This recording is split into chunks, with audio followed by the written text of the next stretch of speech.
Welcome back, everyone, to another episode of the Pixelcast. Today, we're going to be talking about videos, specifically video making for YouTube.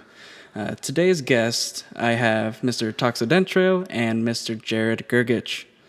Toxodentrail, why don't you introduce yourself a bit to the people who don't know who you are? Absolutely. Hello. First of all, hi.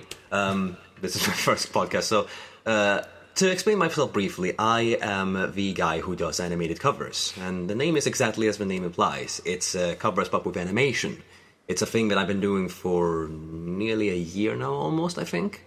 And what I do is that I combine music and animation to tell some sort of story to it. And that's a sort of norm that I've been going with my videos as of late. All right, and then Jarrod, if you'd like to introduce yourself.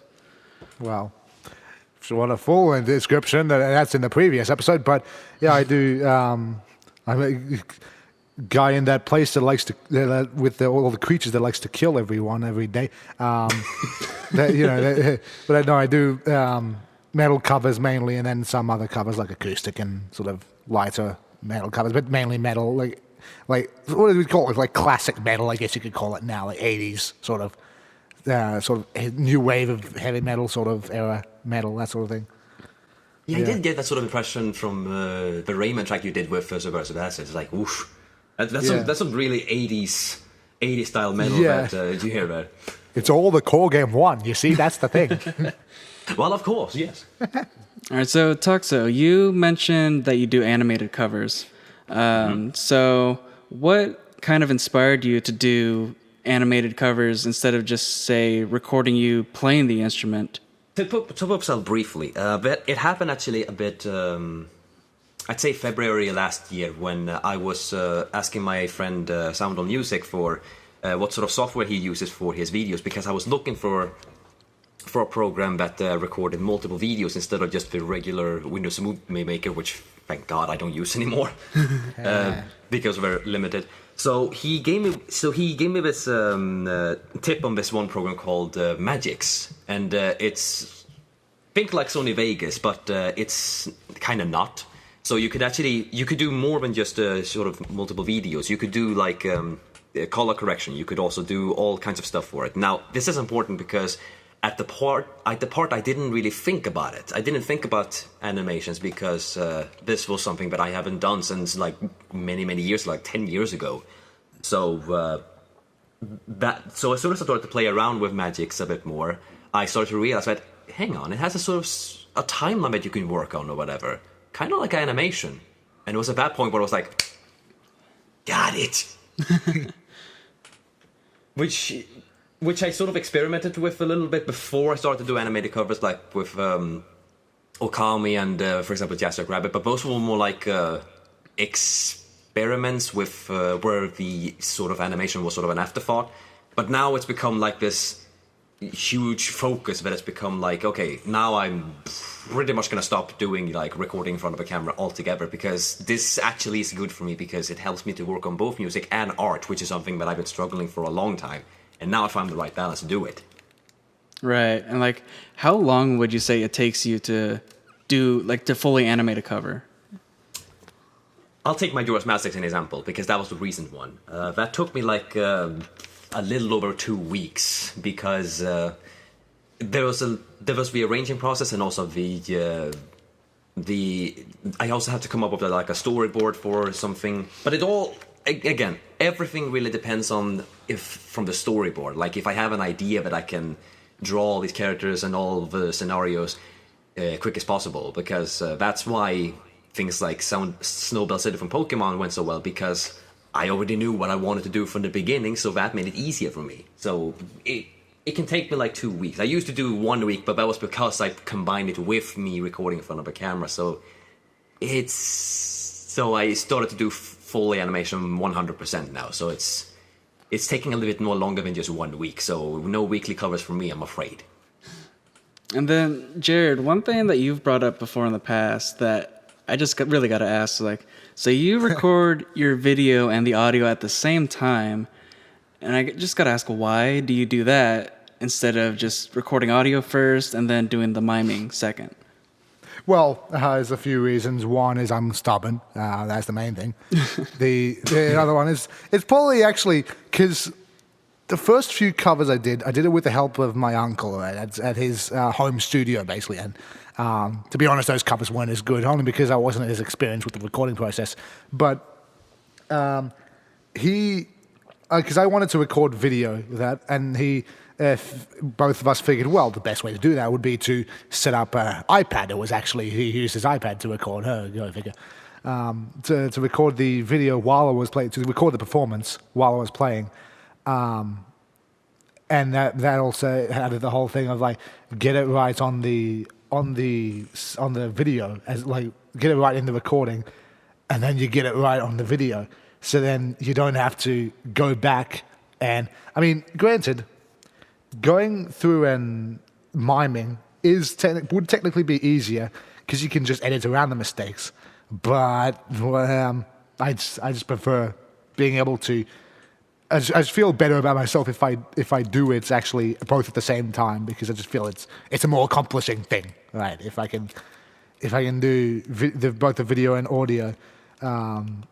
It's just more satisfying to me. I think that's the main reason. Is that why I do it? Yeah, I can get behind that, because I feel like more people, before we started to miming or whatever, I mean, it can be for several reasons. Like, for example, if you want to record a solo, you probably want to do it live while you're recording, because solos are kind of hard. It's kind of hard to sort of recapture the same magic if you just plan it out, and that's not really oosh. See, that's where I come in. Anytime that I write a solo for my covers, I practice the hell out of it, like playing the same exact thing for hours beforehand. And then once I figure out exactly the solo I want, that's when I record it. Like, I don't think of like, oh, it's spur of the moment, I'm gonna hit the right phrases and the right notes at the same time. It's very methodical for me, which I guess kind of makes sense, because I'm very kind of perfectionist in a way, where I don't like, it's just like, I like having even my improv be like perfectly laid out. I mean, to be honest, that's sort of, with the improv, I sort of come from that train of thought as well. Like, because I mean, I'm not one of those people that can just, not like Guthrie Govan, you can come up with like a perfect solo, like one take, and just have it perfect, that sort of thing. I have to sort of figure out, because I'm not all that well versed in music theory, I have to go, okay, what? So, and I generally just revert to basically pentatonic or minor scale all the time, it seems. Sounds like Kirk Hammett all over again, minus the Y. I'll plan out a sort of direction I want to take my solos in, like, and I'll maybe make a few references to either.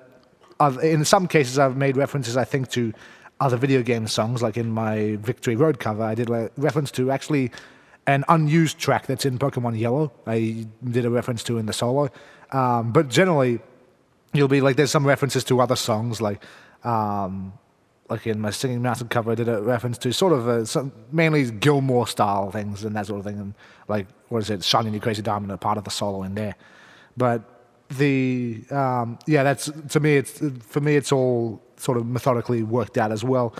So say if I, but again, I don't mime it, except for drums, like, because I don't actually record the drums. I just do the drums with the mouse and keyboard, right? The program with mouse and keyboard, and then I mime. That's the only thing I mime on video, is the drums, and then everything else is recorded live in front of the camera at the same time. I'm just sitting here wondering, like, how would it turn out if you turned out like those videos on the YouTube where it's like gonna be like, music videos but without music. For example, with Elvis when he was playing Sleep Shoes. Yeah, you know what I'm talking about, where he's like, so you hear all this noises. or Thriller without music. That's the one. All the dancing. Yeah. That's the. Yeah, I also watched the one with Britney Spears when she was wearing Love and Latex, and you hear her singing, and then you hear her squeak. Oh, jeez.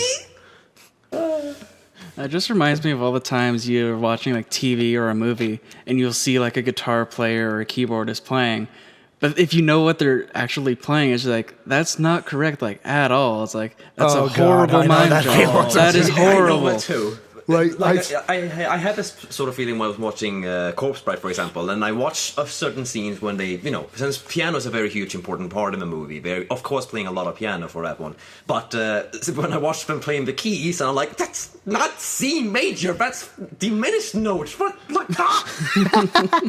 See, no, there was I thought it was a movie. You might have heard of it called A Knight's Tale, I think it was called. I can't remember who the actor was, but there was like a scene. It's set in medieval Europe, like so medieval times, right? So like, it's not a modern movie by any chance in terms of like the setting, but so there's in the soundtrack they used "We Will Rock You," which is already an anachronism in itself, but in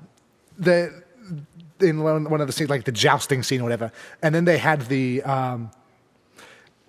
Yeah, I think it was "We Will Rock You," but there was a scene with like the people with the trumpets or the horns or the people with the brass instruments, right? And they had them held up while the solo, guitar solo, Brian May guitar solo was playing, and then when the guitar solo finished, they dropped down, so it's like they were playing the solo, but it's like. That's not how a trumpet is supposed to sound. I don't care. Doesn't matter if the fuzz box was made as like a saxophone sounding thing. It doesn't sound like a saxophone. There was this one. Hollywood, get your shit back together. What is this? Need to hire some musicians and crap. Actually, though, there's this movie called Crossroads. It's you might know it, Jarrod. But Steve Vai or something in it? Or? Yeah, Steve Vai is in the ending credits. He's like the one who has the devil's power. And the main protagonist is Ralph Macchio, like the Karate Kid. And the one thing that irks me about that movie is he's playing this super complicated neoclassical song. I think it's Paganini, and he's playing it with his fingers. But like when you listen to it, you can totally hear that it's like sweet picking, and it's just like. Also, he's playing on a Telecaster, and it's clearly not a Telecaster sound, and it's just like. But I play metal on a Strat, so your argument is invalid, Ben. I mean, Tellies and Strats are different, though. Yeah, but look at Jim Root. I mean, he has big old humbuckers. For example, Amadeus. When we're talking about the same subject. When Mozart's playing like a lot of his music, like a lot of his pieces for his magical orchestra and stuff, he plays on a harpsichord, but it comes off as a piano. And I'm sitting there like, you little shit, that's not a harpsichord. Oh god. This is going to turn into a podcast about explaining movie flub-ups about music. Oh, we're going to be here for hours because I'm Oh, yeah. Technically, that's not how it's called, Oh, jeez. I mean, I guess if we want to get back on topic somewhat, when you're watching other people's videos, do you kind of have a preference on how the video is presented? Like, do you care if it's just a mime video of like them playing the guitar or whatever, or do you like them maybe going outside of the scenery, or do you just prefer something whatever? I'll just use an example. If you watch one of, just for example, Jarrod's videos, even though you know they're mimed or whatever, the way how he expresses himself through his emotions while he's playing, that's what kind of sells it to me, because even though that, yes, I know, I'm fully aware that he recorded it before, you can tell just how much he's enjoying itself. I think like that's the underlying thing, because if you're playing in front of a scenery or something like that, I mean that's nice and all, but I kind of need like the human aspect of like, is the person who's playing this enjoying this or not? I feel like that's kind of what gets me like, yes, go on, do this. But yeah, the sort of. I mean, I don't mind. The thing is, a lot of the covers out there are mimed anyway, at least with the video. So I mean, it's kind of hard, it's kind of rare to find. That's another reason why I started doing the non-mimed covers, is because there was a sort of lack in the non-mimed covers. But I mean, I don't mind if it's mimed. It's just that I feel like it's just a different feeling that you get if it's mimed versus if it's recorded live. I don't know what it is, but it's just different feeling, that sort of thing. Right. Yeah. I think for me, like it's it just kind of depends on the artist, because there's some people that I watch who will do, like, they're just in their bedroom or in a room miming the video, and I like how the video looks. Like, I can see that they're having fun with it, whatever. And then there's some other people who will do like scenery shots, like out in nature, and like that looks really cool as well, because you can see if they're having a blast recording it. So like, I guess the main thing is being able to see the passion that they put into the music, as well as being able to hear it within the song itself. I think that's like kind of what draws me into the videos. Yeah, it doesn't really matter like if you're recording it from like a phone or like a professional camera. I mean, it's all you. It's all you who's recording it. That's like the reason for why we keep coming. Yeah. Yeah. Yeah. That's definitely one thing I need to work on for my own videos, because like I have a blast playing my songs, but if you look at some of my earlier videos where I recorded myself, I'm like just standing still, just kind of moving my head maybe. So you see like just like the top half of my body like kind of moving to the beat, but that's it. It was like, if I was a viewer, that'd be kind of boring to watch, but like in my head, I'm like, I'm having so much fun playing this. But I do realize that you do have to kind of over-emote almost to get that feeling out to the audience. Yeah, it's kind of difficult too, because I sort of view orchestrators when we're playing a live orchestra, and you see occasional comments saying like, "Man, I mean, they look so professional, or they look so like they're not enjoying this at all." It's like, you do realize they're doing this because they need to concentrate. I mean, of course, if they wanted to, they would have like shouted, they would have shown it, but they can't, because we need to focus on getting the right note every single time when they play violin or whatever. Yeah, because yeah. It's like if you play a wrong note in an orchestra, you will be found out, and it's not a good it's not good time. Pray that the instructor is not Fletcher from Whiplash. Yeah, it'd be cool. It'd be funny if there was like a like in an orchestra, like the violin player that's like you know the guitar faces, there's Gary Moore and that sort of thing. If violin players had that sort of thing as well, violin faces, Steve Vai, Gary Moore faces all over again. That's like, I mean, how weird, what is it, unfitting that would be, but like. Just imagine someone like in an orchestra just pulling like a Lindsey Sterling, just get up out of their chairs, just start dancing everywhere. But like they didn't even have like a lead or a solo. They just kind of felt like getting up. Yeah. I just imagine like one of them, like the pianist is playing like he has like this face. He has like this like, oh yeah, let's go. And what he's playing is Turkish solo from is Turkish march from Mozart. Yeah. And he has his face. It's like that would be amazing. It's like I question the face, but if the video is coming out great, well, go on. If it works. I mean, he's playing Turkish march and not Beethoven, and he's doing those faces. What? What? I'm not saying he actually. I said that it would be funny if it happened. Yeah, I know. Yeah, but I was saying because the whole Beethoven thing is like. He's considered the sort of so loud in comparison to all the other sort of all those composers from the classical periods of music. Mm-hmm. All right, so getting back again to the original topics. What was I gonna say? Like I've always wondered if you had the choice to say maybe not do video for your videos, maybe just did like a one screenshot.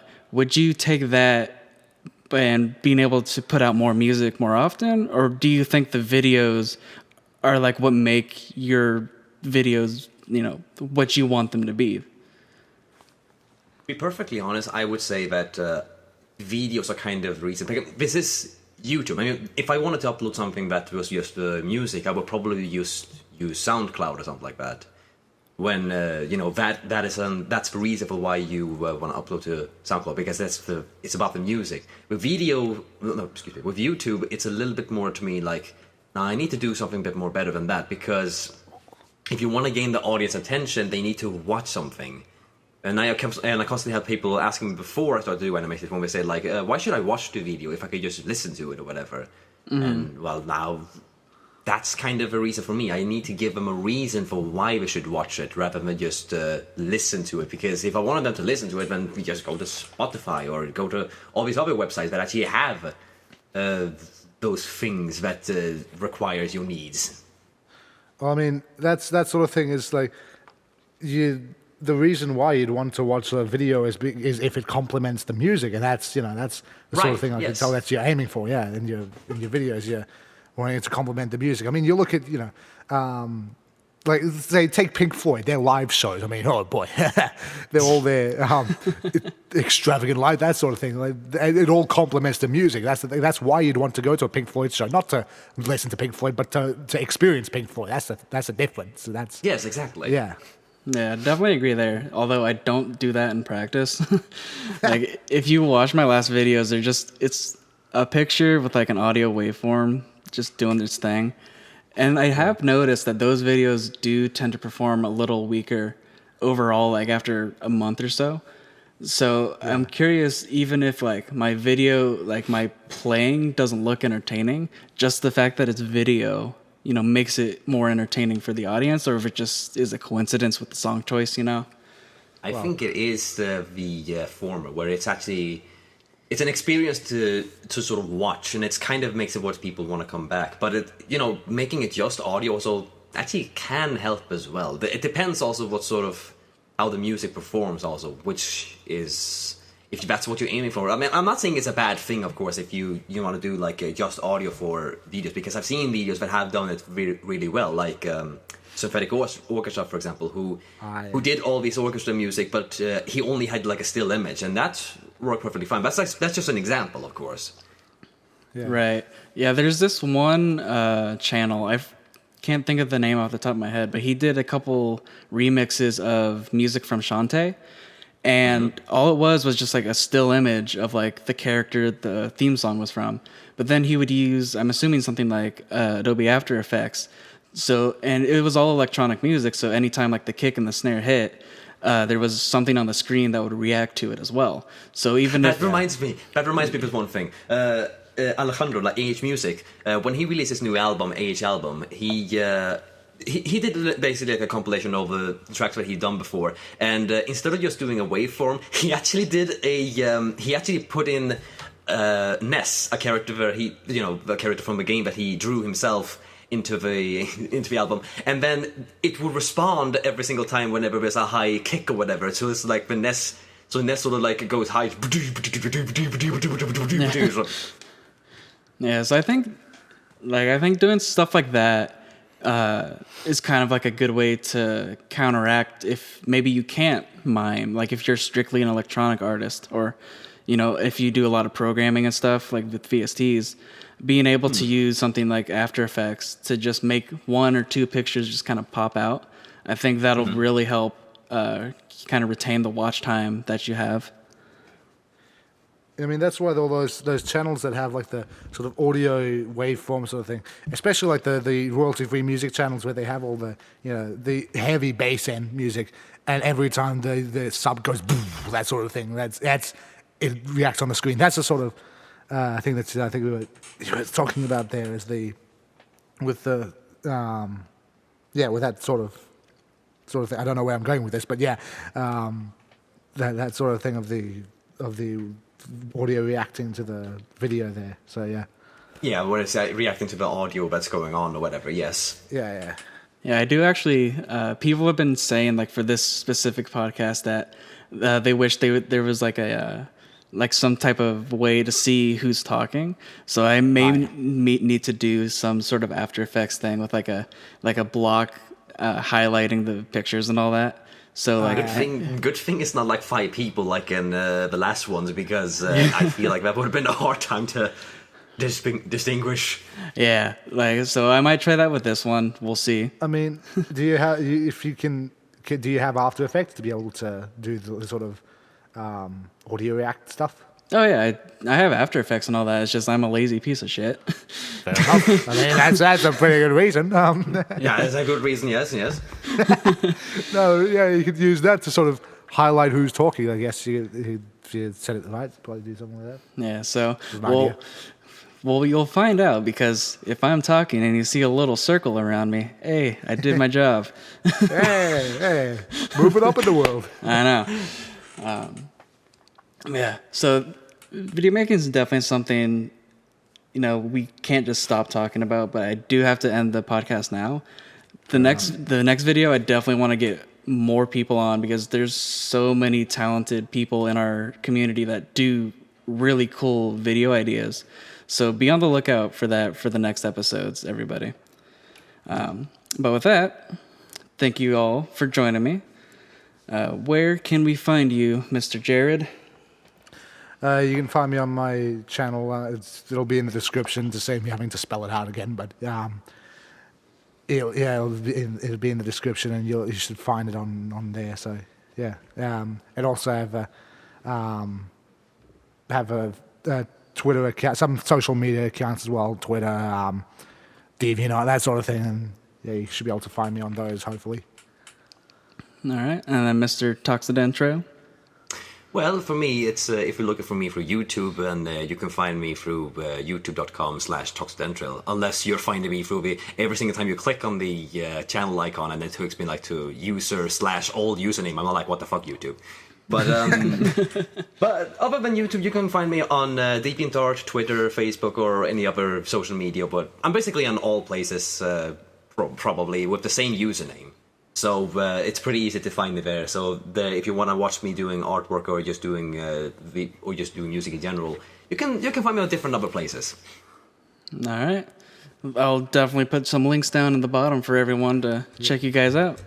And with that, I have been Bullicann, Ben, whatever you want to call me.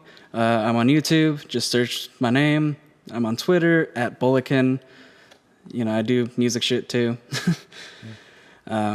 And with that, one last thing. I always want to push this out. We have a Google form in the description. If you guys have any questions or comments relating to the podcast, please let us know. We would love to hear from you guys. Nice. So with that, see you guys next time. See ya. Bye.